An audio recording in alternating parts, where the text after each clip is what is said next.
கரூர் சம்பவம் பற்றி பேசக்கூடாதுன்னு நினச்சேன். ஆனால் பேசிதான் ஆகணும்.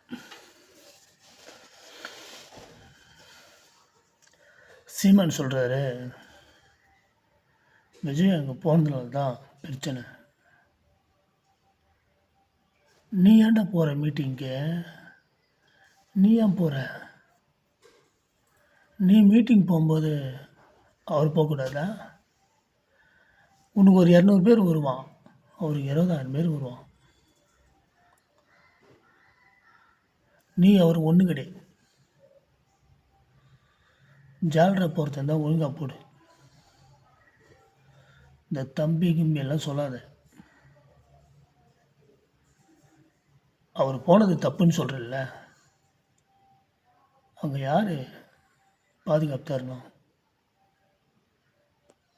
சொல்லிட்டு தானே போனார், சொல்லாமல் போகலையே.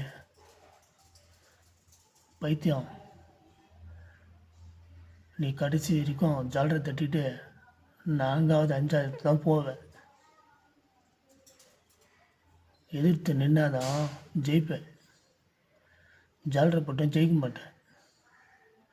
உனக்கு எதிர்த்து அரசியல் செய்ய திராணி இல்லைன்னா மற்றவனை திட்டாத.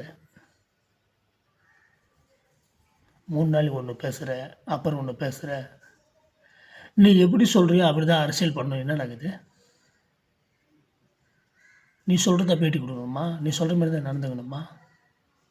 நீ நடிக்கிற மாதிரிலாம் நடிக்க முடியாது.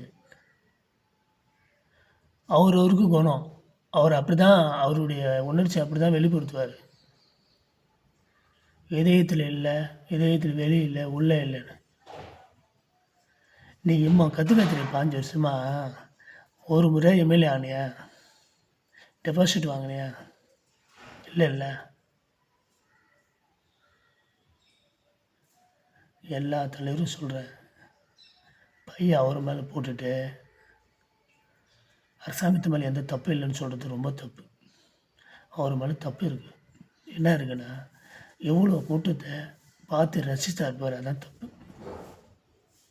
நம்பினார், இந்த கூட்டத்தை நம்பினார். நம்ம மக்கள் நம்மளை பார்க்க வராங்க அப்படின்னு ரசித்தார் பார்த்தியா, அதான் தப்பாகி போச்சு. அதுமாரி இளைஞர்கள் ரொம்ப தப்புன்ட்டாங்க. அவரை பார்க்கணுன்னு ரொம்ப முந்தி அடித்து ஓடி வந்தது தப்பாகி போச்சு. அதை எதிரி பயன்படுத்திட்டாங்க. அவங்க சூழ்நிலை பண்ணாங்க, சூழ்ச்சி பண்ணாங்க அப்படின்னு விசாரணை தான் தெரியும். நம்ம போய் சொல்ல முடியாது. ஆனால் நம்ம முந்தி அடித்து ஓடுனது